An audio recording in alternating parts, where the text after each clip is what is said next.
वठी साज़िशूं करे पंजाबी क़ौमी तहरीक के ख़िलाफ़ ऑपरेशन कराइनि पिया ऐं हाणे महाराजपुर जे पंजाब में वञी केस दाख़िल करे असांजे कारकुननि खे खणायो आहे। असां चऊं था त इन्हनि हरकतनि खां पंजाबी बाज़ न आया त पोइ सॼी सिंध चवंदी भाग पंजाबी भाग, पंजाब ताईं तव्हांखे जुती अखणाईंदी।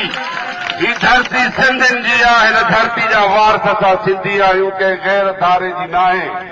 असां पंहिंजी धरती गैरनि जे हवाले करण जे लाइ तयारु न आहियूं। तव्हां दोस्तनि जी, क़ौमी कारकुननि जी, सभिनी पार्टी जे दोस्तनि जी वॾी महिरबानी ऐं असांजी जेका न्याणी नवीदा कलोड़ सां ज्यादती थी आहे उन जे जवाबदारनि खे बि अदालत जे कटहरे में आंदो वञे। इहा असांजे हिन सभिनी माण्हुनि जी घुर आहे। असां मज़लूमनि खे इंसाफ़ ॾियण निकिता आहियूं ऐं ॾियारींदासीं। इहो असांजे अमड़ सां वाइदो आहे।